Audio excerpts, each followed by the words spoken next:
बच्चों के सर्वांगीण विकास के लिए प्रतिस्पर्धात्मक प्रतियोगिताएं जरूरी, कहा रंजीता मेहता ने।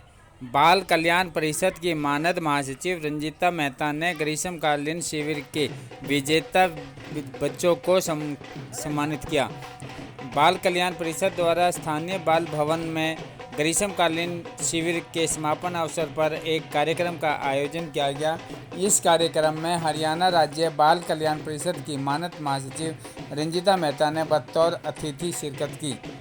मुख्य अतिथि का जोरदार स्वागत किया गया। इस दौरान मुख्य अतिथि ने शिविर में आयोजित प्रतियोगिताओं में अव्वल प्रदर्शन करने वाले एवं अन्य बच्चों को प्रमाण पत्र देकर सम्मानित किया गया। कार्यक्रम में सुशासन सहयोगी गौरव सिरोही एवं जिला शिक्षा अधिकारी राम अवतार शर्मा बतौर विशिष्ट अतिथि के रूप में उपस्थित रहे। कार्यक्रम के दौरान भिवानी की पंजाबी महासभा के सदस्यों का एक प्रतिनिधिमंडल महासचिव रंजीता मेहता से भी मिला और उन्होंने रंजीता मेहता को पगड़ी पहनाकर सम्मानित किया।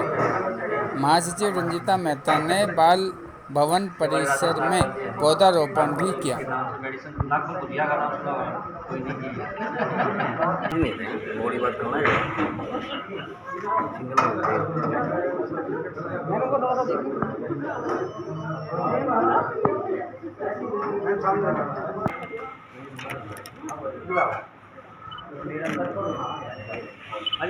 देखिए, धन्यवाद करना चाहती हूँ मुख्यमंत्री जी का, माननीय राज्यपाल जी का, जिन्होंने मुझे इस पदभार के योग्य समझा। और निश्चित तौर पे बाल भवन 1971 से ये ऑर्गेनाइजेशन बहुत अच्छे से काम कर रही है और मेरे से पहले 21 मानद महासचिव इस पद पे रह चुके हैं।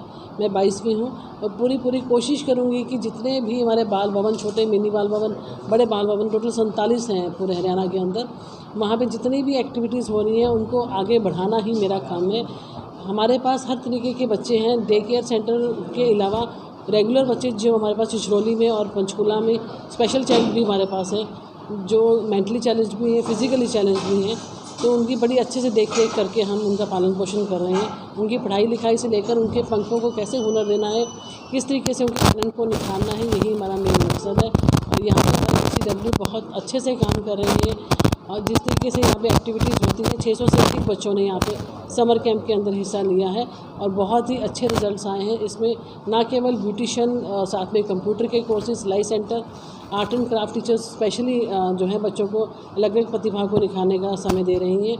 और उसके अलावा टाइक्वांडो जैसे जो सेल्फ डिफेंस के कोर्सेज हैं वो भी हमारी संस्था के द्वारा करवाए जा रहे हैं। निश्चित तौर पर ग्राउंड लेवल पर आप काम देखेंगे। मेरी ज्वाइनिंग पिछले महीने ही हुई है और मेरी पूरी कोशिश है कि जो मैं कहती हूँ वो करके दिखाती हूँ। और हमारे यहाँ के DCW बहुत सक्षम है और बहुत अच्छा काम कर रहे हैं, बहुत सराहना हो रही है उनकी, और इस तरफ भी उनका कदम उठे, ये बहुत ज़रूरी बात है। थैंक यू जी। कुछ आप में काफ़ी सारे बच्चे जो है पढ़ नहीं पाते क्योंकि रोजी रोटी का सवाल होता है, सड़कों पर रहने पड़ती है। ऐसी स्थिति में उन बच्चों को मुख्य धारा में लाने के लिए देखिए, हमारे यहाँ पे जो डे केयर सेंटर्स बनाए गए हैं वो स्पेशली स्ट्रीट चिल्ड्रन को ही सुधारने के लिए बनाए गए हैं, क्योंकि उनके पेरेंट्स कहीं ना कहीं उनसे भीख मंगवाते हैं और एक बिज़नेस के रूप में उनको इस तरीके से तालीम दी जाती है कि वो इस तरीके से काम करें।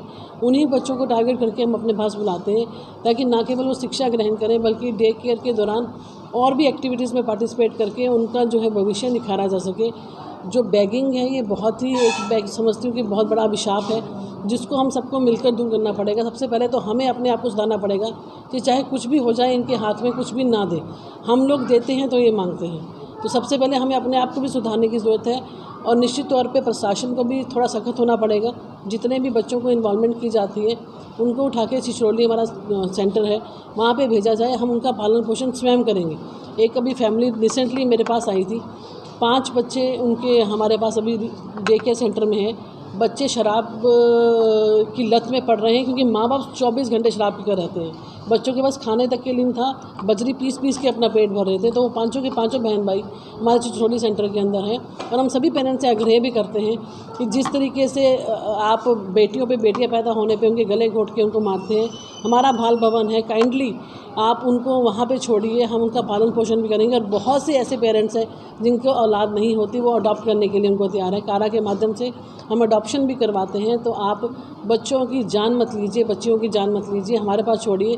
अगर आप उनको पालने के सक्षम नहीं है, हमारा बाल भवन उनको पालने का काम करेगा। देखिए, बाल आयोग हमारा इस काम के लिए है कि जहाँ पे भी चाइल्ड लेबर करवाई जा रही है, जहाँ से भी हमें शिकायत आती है, तो हम उन बच्चों को वहाँ से पिक करके अपने नारी निकेतन में छोड़ते हैं। और हमारी कोशिश यही रहती है कि आगे वो फ्यूचर में वहीं पर पलें।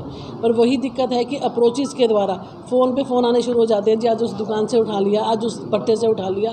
तो हमें अपने आप को इस सिस्टम को सुधारने की ज़रूरत है कि हम इस चीज़ को बिल्कुल भी बढ़ावा ना दें। चाहे हमारे घर के अंदर भी हमें जितने भी लोग इस कमरे में बैठे हैं, हमारे घरों में भी हम क्या करते हैं, अपने छोटे बच्चों को संभालने के लिए अंडर द एज बच्चों को रख के उनके साथ खेलने के लिए, संभालने के लिए रखते हैं। तो इन चीज़ों को समाज में सुधारने की ज़रूरत है कि जब बच्चा 18 साल का नहीं हो जाता, उससे लेबर नहीं करवानी चाहिए, चाहे वो घर का काम है, चाहे वो दुकान पे दुकानदारी करने का काम है।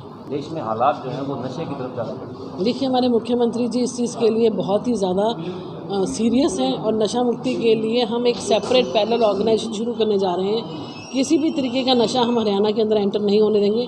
पहले पंजाब में नशा बहुत प्रवृत्ति था, अब धीरे धीरे वो हरियाणा की तरफ रुख कर रहा है। हमें बच्चों को टाइम देने की ज़रूरत है, समय देने की ज़रूरत है। जब हम बच्चों को निगलेक्ट करते हैं, समय नहीं दे पाते, तो ही वो इन बुरी प्रवृत्तियों की तरफ पड़ते हैं। अगर हम बच्चों को पूरा समय दें और शाम को उनसे पूछें कि आज उनकी पूरे दिन की गतिविधियाँ क्या रही, अगर बच्चे को डर हो कि पेरेंट्स शाम को मुझसे पूछेंगे, तो कहीं ना कहीं वो इन चीज़ों से दूर रहते हैं। और पेरेंट्स को खुद को भी अपने आप को सुधारने की ज़रूरत है।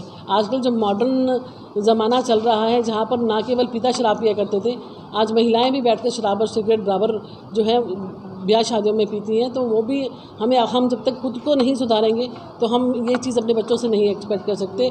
तो वो धीरे धीरे बढ़ती चीज़ शराब सिगरेट से बढ़कर फिर नशे की तरफ चली जाती है। तो मेरा ये मानना है कि हमें अपने आप को, सोसाइटी को सुधारने की ज़रूरत है। और निश्चित तौर पे बाल भवन जो हमारे हैं, यहाँ पे हम नशा मुक्ति केंद्र, हमारा सिरसा के अंदर बहुत बड़ा खुला हुआ है। तो जितने भी बच्चे एडिक्टेड होते हैं, उनका हम सुधारने का काम भी करते हैं, उनका इलाज करने का काम भी करते हैं। और सभी पेरेंट्स से यही गुजारिश करते हैं कि अपने बच्चे, आपका आने वाला कल और भविष्य, उनको संभाल कर रखिए। तौर पे आज अगर मैं इस बेल्ट की बात करता हूँ, तो नशा बच्चों में बहुत ज़्यादा बढ़ोतरी हो रही है। और हम बच्चों से यही अपील करते हैं कि वो अपना आने वाला भविष्य सुधारने के लिए इन चीज़ों से बिल्कुल दूर रहें। और पेरेंट्स से भी रिक्वेस्ट करते हैं, क्योंकि न्यूक्लियर फैमिलीज़ हैं, बच्चों को समय नहीं देने के कारण बच्चे सफ़र करते हैं और कहीं ना कहीं नशे की लत में पड़ते हैं। और इंटरनेट और जो भी माध्यम आजकल ज़रूरत से ज़्यादा उपलब्ध हैं, इसकी भी समय सीमा तय करनी चाहिए पेरेंट्स को कि उस समय से ज़्यादा बच्चे को उस चीज़ गैजेट का प्रयोग ना करने दिया जाए। क्योंकि आजकल जो चीज़ें नहीं देखनी चाहिए वो भी उसके अंदर उपलब्ध हैं। तो निश्चित तौर पे बाल भवन के माध्यम से हम जितने भी बच्चे हमारे पास आते हैं, उनकी प्रतिभा को कैसे निखारना है। बच्चों को अगर आप एक्टिविटीज़ में बिज़ी रखेंगे, तो उनको इन चीज़ों की तरफ ध्यान देना उनका कम हो जाता है। और ज़्यादा से ज़्यादा एक्टिविटीज़ उनसे करवाकर उनको उनका टैलेंट निखारना, जो वही हमारा काम है। और मैं ये प्लान कर रही हूँ कि हमारे जो स्वास्थ्य मंत्री हैं, उनके माध्यम से जितने भी हमारे नागरिक हॉस्पिटल हैं, उसके अंदर जो ओपीडी में पेशेंट्स आते हैं, बच्चे बहुत सफ़र करते हैं। कोई गोद में बच्चा होता है, कोई छोटा बच्चा है, तो उनको पड़ोस में छोड़ के आना पड़ता है, क्योंकि आजकल न्यूक्लियर फैमिलीज़ हैं। तो क्यों ना एक डे केयर सेंटर उस हॉस्पिटल के अंदर ही एक कमरा हो, जहाँ पर जितनी देर भी पेशेंट ओपीडी में अपना इलाज कराते हैं, 2 घंटे 3 घंटे, तो उस बच्चे की केयर वहाँ पे हो सके। तो इस तरीके की नई नई चीज़ें हम इनोवेशन करके लेके आएंगे। उसके अलावा हमने एक क्लासरूम तैयार किए हैं जो बिल्कुल साउंड प्रूफ है और वर्चुअल क्लासरूम्स हैं। जो बच्चे +2 के बाद नीट की तैयारी करना चाहते हैं और अलग अलग कोर्सेज करना चाहते हैं, आईलेट्स करना चाहते हैं, वो अभी CSR के माध्यम से हीरो होंडा कंपनी ने हमें 3 क्लासरूम पंचकुला में, करनाल में और गुड़गांव में दिया है। उसी तर्ज पे बाकी कंपनी से भी बात की जा रही है कि क्यों ना हर ज़िले में ये सेंटर खुले और उसके बाद हर विधानसभा में ये सेंटर खुले, ताकि बच्चे उसका लाभ उठा सकें।